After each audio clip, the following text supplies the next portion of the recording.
2023, o ano em que a democracia brasileira foi atacada. Em 1º de janeiro, a posse do presidente Luiz Inácio Lula da Silva marcou a volta do líder ao poder. Representantes do povo brasileiro, incluindo um indígena, um menino negro, um metalúrgico, uma cozinheira, um artesão, um professor, um jovem com deficiência, entre outros, e até mesmo a cachorra Resistência, subiram a rampa do Planalto em uma cena marcante.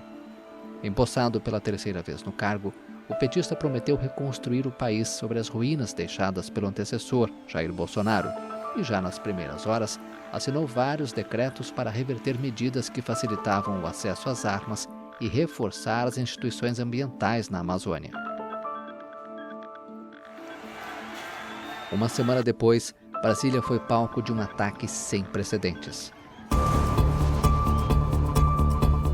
Após meses acampados na capital federal em protesto ao resultado das eleições, apoiadores de Bolsonaro invadiram as sedes dos 3 poderes. Peças como um relógio que Dom João VI trouxe para o Brasil em 1808 e uma obra de arte do pintor brasileiro Di Cavalcanti viraram alvos da fúria de participantes do ato. As forças de segurança tiveram dificuldade para retirar os manifestantes dos prédios do Congresso Nacional, Palácio do Planalto e Supremo Tribunal Federal. No dia seguinte, um cenário catastrófico. Ao todo, mais de 1.500 pessoas foram detidas, das quais 600 foram libertadas na mesma semana. Em setembro, o STF começou a julgar individualmente os primeiros réus dos atos golpistas, com penas que poderiam alcançar até 30 anos de prisão. Até o final de novembro, 25 pessoas já haviam sido condenadas. Autoridades também buscaram identificar os responsáveis intelectuais pela invasão. O ex-ministro da Justiça de Bolsonaro e ex-secretário de Segurança do Distrito Federal no fatídico 8 de janeiro, Anderson Torres, foi exonerado no mesmo dia e teve a prisão decretada ao longo da semana pelo juiz do Supremo Tribunal Federal, Alexandre de Moraes. O governador do Distrito Federal, Ibanez Rocha, foi suspenso do cargo. Ao longo do ano, a rebelião, que Lula classificou como uma tentativa de golpe de Bolsonaro e apoiadores, teve mais desdobramentos no Legislativo e Judiciário. A Procuradoria-Geral da República pediu e o STF acatou a inclusão do ex-presidente no inquérito que apura a instigação e autoria intelectual dos atos antidemocráticos. Uma comissão parlamentar mista de inquérito concluiu os trabalhos com um relatório que responsabilizou o líder de extrema-direita como autor, seja intelectual, seja moral, dos ataques contra as instituições que culminou no dia 8 de janeiro.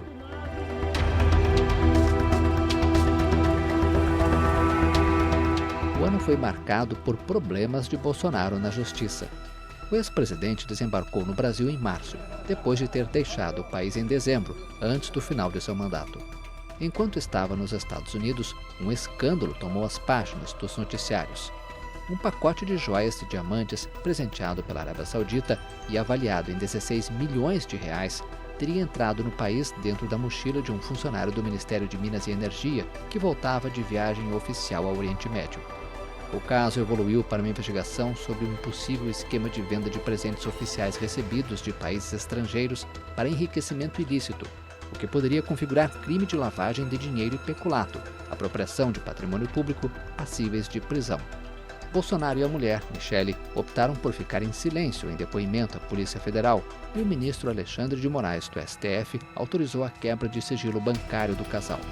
Até dezembro, o ex-presidente foi condenado somente no Tribunal Superior Eleitoral.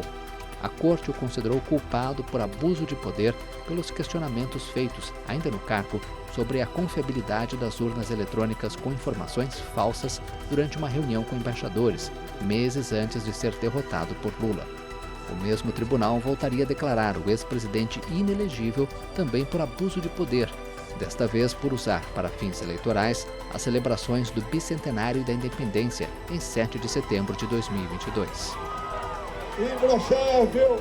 Imbrochável! Imbrochável!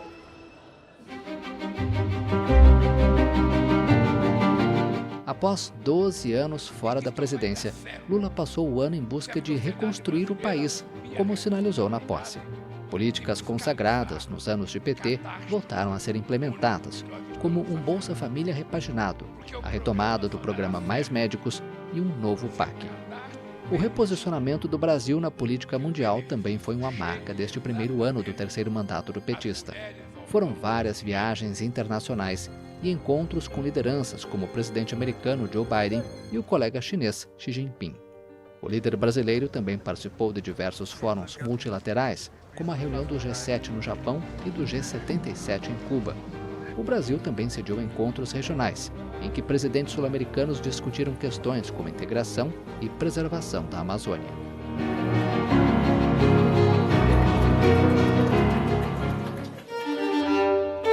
A maior floresta tropical do planeta teve um 2023 marcado por tragédias particulares. Logo no início do ano, Lula esteve na reserva indígena Yanomami, onde se deparou com o povo originário sofrendo com desnutrição e doenças como malária e pneumonia. O Ministério da Saúde declarou emergência em saúde pública para enfrentar a crise na região e um hospital de campanha foi montado em Boa Vista, capital de Roraima. A Polícia Federal abriu uma investigação por possível genocídio contra os indígenas da etnia, apontando para as ações e omissões dos funcionários públicos e ex-dirigentes de saúde durante o governo de Jair Bolsonaro. Uma grande operação também foi colocada em prática para expulsar garimpeiros ilegais acusados de fazer parte da rede de criminosos que desencadeou a crise humanitária em terras Yanomami.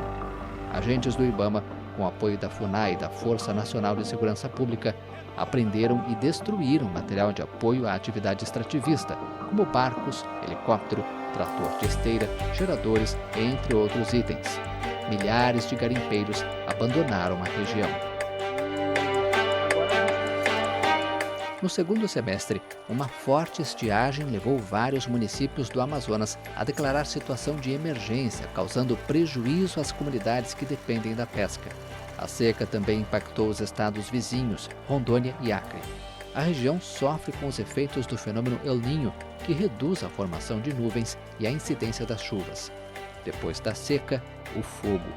Mesmo com índices oficiais apontando uma forte redução nos níveis de desmatamento em comparação com os anos anteriores, a fumaça de queimadas na Amazônia chegou a Manaus, capital do Amazonas. Ao sul do bioma, incêndios fora de controle castigaram o Pantanal brasileiro, a maior área úmida do mundo. Especialistas afirmam que a principal responsável pelo incêndio no Pantanal é a ação humana, mas uma seca excepcional contribuiu para agravar o problema. A fauna sofreu danos irreparáveis, com vários animais mortos e voluntários se esforçando para salvar o máximo de vida selvagem possível. No outro extremo do país, a região sul passou o ano sofrendo com fortes chuvas. O Rio Grande do Sul decretou calamidade pública em setembro, após dezenas de mortes registradas na passagem do ciclone. No mês seguinte, o estado vizinho de Santa Catarina teve mais de 100 cidades atingidas por enchentes. O episódio mais triste foi registrado em pleno carnaval na cidade paulista de São Sebastião. As tempestades que atingiram o litoral norte do estado deixaram mais de 60 mortos.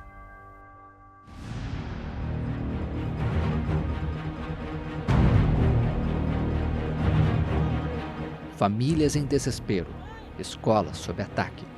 Em abril, um homem de 25 anos matou com uma machadinha 4 crianças em uma creche particular em Blumenau, Santa Catarina. No Paraná, um ex-aluno invadiu uma escola e 2 adolescentes foram mortos a tiros. Em São Paulo, pelo menos 2 casos foram registrados, com uma aluna e uma professora mortas.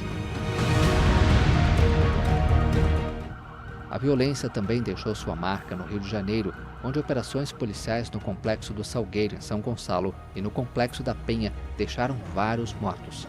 O assassinato de 3 médicos que participariam de um congresso na Barra da Tijuca chocou o país.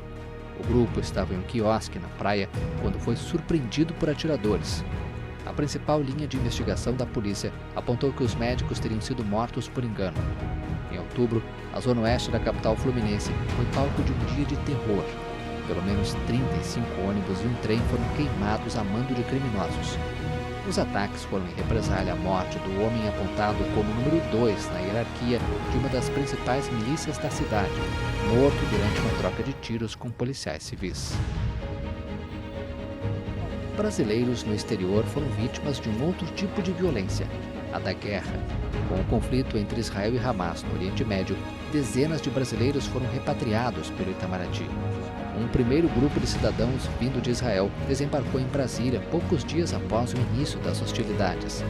Na sequência, foi a vez dos que moravam na Cisjordânia, e somente mais de um mês depois do começo da guerra, brasileiros e parentes que moravam na faixa de Gaza conseguiram retornar ao país. No campo das artes, duas perdas irreparáveis. A cantora e compositora Rita Lee, considerada por muitos a rainha do rock brasileiro, morreu aos 75 anos. 2 anos antes, a artista foi diagnosticada com câncer de pulmão e chegou a anunciar uma remissão da doença.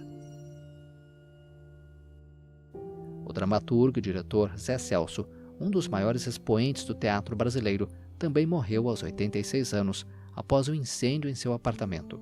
Fundador do Teatro Oficina, onde desafiou a censura da ditadura militar, o artista chegou a ser hospitalizado, mas não resistiu às queimaduras que tomaram grande parte do seu corpo.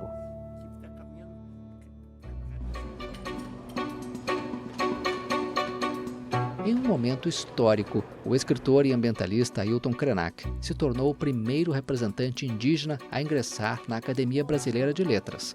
A instituição destacou que a eleição reafirma o compromisso em promover a diversidade e a inclusão na literatura nacional.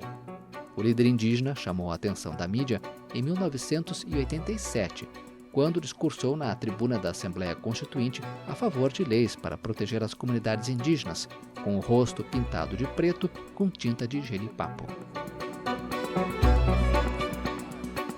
Mais de 30 anos depois, os povos originários conseguiram uma grande vitória na disputa pela demarcação de terras. Após anos de análises e debates, o STF formou maioria e rejeitou o marco temporal defendido pelo poderoso lobby agropecuário. A tese só reconhece como territórios indígenas aqueles ocupados pelos povos originários quando a Constituição foi promulgada, em 1988. Mas a questão deixou o Judiciário e migrou para o Legislativo, com o Senado aprovando um projeto de lei que estabelecia uma regra que contraria a decisão do Supremo. O presidente Lula vetou o ponto central do PL, mas sancionou trechos que reforçam a transparência do processo de demarcação, a participação dos estados e municípios, regulamentam o acesso à terra indígena de servidores e validam a importância de atividades econômicas produtivas.